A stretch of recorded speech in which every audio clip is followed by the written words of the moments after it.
Tervehdys. Nyt sitten olisi testivideota ja mä oon tänään käynyt tossa vähän aika sitten niin marjastamassa mustikoita marjaharavan kanssa ja on sitten roskaa ihan mukavasti. Siinä on puolukan raakeleitakin aika paljon mukana, niin kuin näkyy. Mä tein jo eilen yhden videon, kun me tultiin tuolta Kainuun lomareissulta takaisin kotiin ja mulla oli sieltä yksi ämpärillinen marjoja mukana, mitkä oli ollut jo kolmisen päivää ämpärissä. Ne oli todella märkiä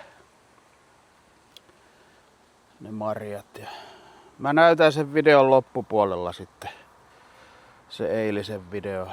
Nää on nyt tänään tässä poimittu. Mutta kyllä se nämäkin aika kosteita on. Ne ei nyt ainakaan ole sille kasaan mennyt niin kuin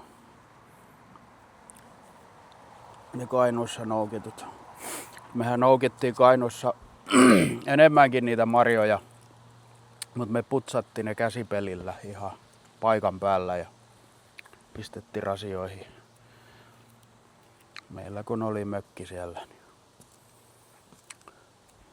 Tämä putsarihan piti alkujaan ottaa mukaan sinne, mutta meillä kävi niin huono tuuri heti alkumetreillä, että päästiin noin 30 kilsaa kohti pohjoista, niin autosta tuli jäähdytysnesteet pellolle. Eipä siinä sitten. Lähtö viivästyi sitten muutamilla päivillä ja me jouduttiin lähteä kakkosautolla ja ei siihen ei voinut ottaa peräkärryä perään, että olisi saanut nämä putsausvehkeet sun muut kylmäkaapit, kun mä oon sellaistakin tehnyt ja energiaboksiin, mistä saa niin kun esimerkiksi virtaa tähän, ei tarvi aggregaattia käyttää. Niiden esittely menee sitten tuonne Maxi. Olen muuten tehnyt siitä energiaboksista sitten valmistusvideotakin, että tulee myöhemmin, kun vaan olisi aikaa editoida. Mullahan on videomateriaalia nyt vaikka kuinka paljon. Että oltiin ennen Kainuun reissua niin Lapissa. Sieltä on paljon. Eli tämän jälkeen varmaan tuleekin sitten Kaldo Aivi erämaan vaellus. Sen pariin, mutta ne vie yllättävän paljon aikaa ne editoinnit. Mutta ei siinä mitään, höpinät sikseen ja testiä.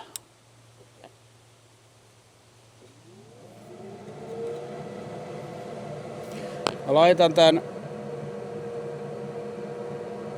nopeuden nyt vähän reilu puolen väliin. Sellainen ämpäris jo valmiiksi roskia. Kahtotaan. Pistää vähän tolle hiljempaa niitä tästä nyt ensin. Niin.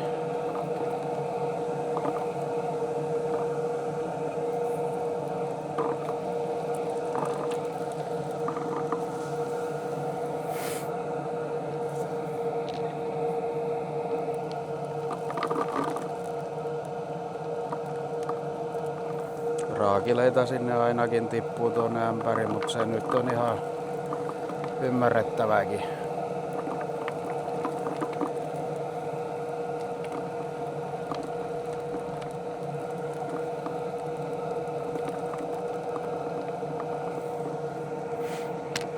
Pitää katsoa miten paljon siellä mustikkaa menee sinne. Ei oo kyllä juuri lainkaan. Mä laitan tähänkin puhallustehon nyt täysille.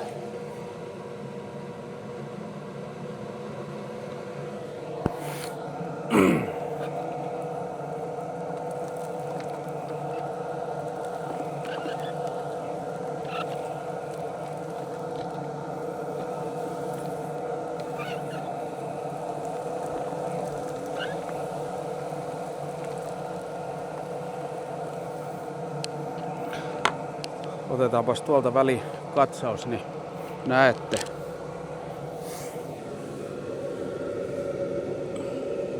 Kyllä ne on ihan puhdistuneita, että näitä sitten täällä tietysti on, missä on varpua kiinni, että sillä ei oikein voi mitään muuta kuin nyppiä niitä erikseen sitten. Et kyllähän tässä joutuu myös käsipelin tekee sitten, että onhan se ihan selväkin. Eihän tämmöisiä nyt mikä voi erotella, missä on varpu kiinni mustikassa. Tai jos on, niin kertokaa. Mulla on jo toinen suunnitelma jo, minkä mä YouTubessa näin. Marjanpuhdistin. Tuun varmaan sellaisen tekee seuraavaksi. Joskus. No ihan mielenkiintoisia projekteja. Mut se energiaboksi on kyllä, sen tekeminen on ollut kyllä mun elämäni mielenkiintoisin projekti, mitä on ikinä tehnyt. Tuutte siitä näkee sitten video, se onkin pitkä video.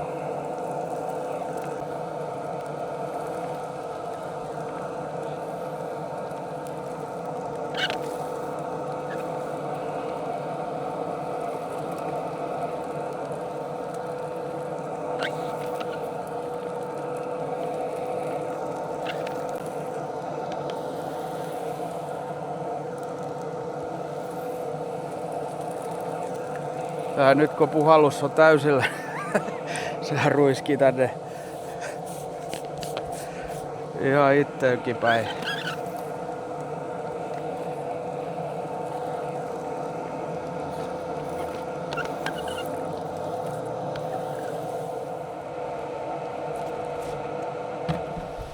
Katsotaan vielä sen verran tätä, että mitä tosta satsista tuli roskaa tonne.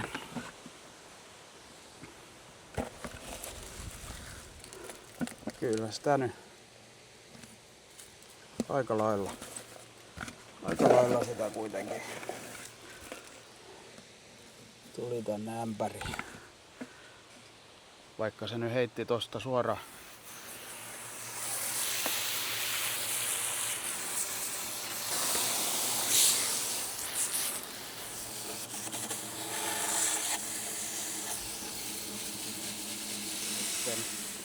Nämä mustikat, mitä tähän on kerätty, niin nämä on ollut tässä nyt 3. päivää, koska oltiin kesälomareissulla Kainuussa.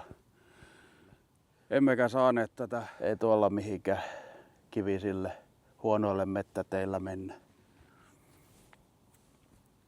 Et katsotaan, mitä nyt sitten näillä. Nämä on tosiaan ollut tässä 3. päivää. Ja saattaa olla, että alimmaat on aika litistyneet ja mustikka ei kauan säily, mutta tehdään nyt testivideo. Nämähän on ihan märkiä. Ainakin roskaa on reilusti. Mä voisin ottaa toi nyt lähemmäksi toi kamera. Kissa vaistuu vähän sieltä.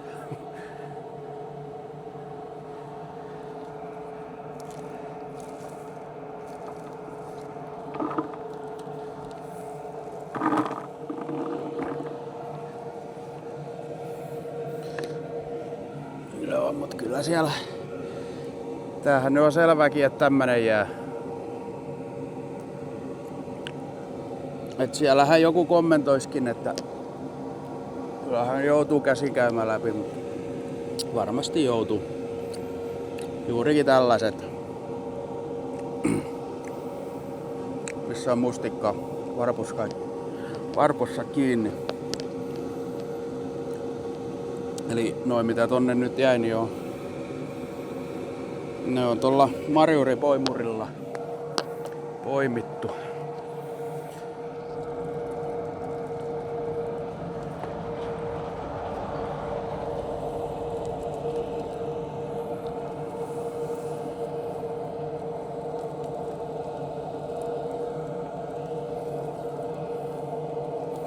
Et kyllä se jos olisi kuivempaa, että näähän on niin hemmetin märkiä.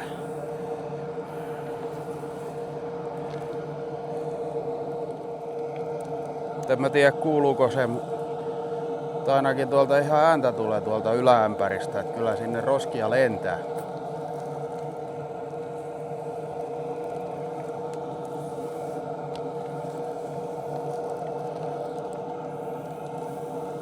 Mutta ihme hyvin nämä mustikat on säilynyt, kun tosiaan ollut useamman päivän ämpärissä. Onhan siellä litistyneitä. Ja sitten on noita raakoja puolukoita eksynyt joukkoon.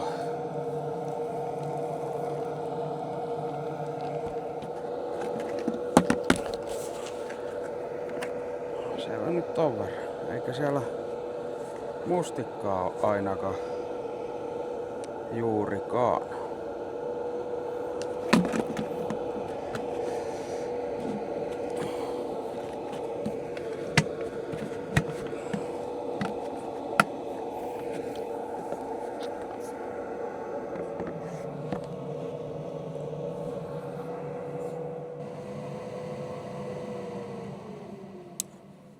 Eli tosiaan se oli täysillä.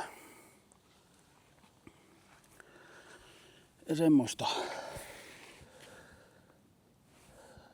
raakaa puolukkaa, sitä se ei ole poistanut. Ja sitten näitä, mitä mä oon tällaisia poiminut, niin ei se poista niitä, koska siinä on mustikkaa. Et mä joudun nää ottaa sitten tietysti erikseen pois. Nyt mä vien ne sisälle ja ala laittaa pakasterasioihin.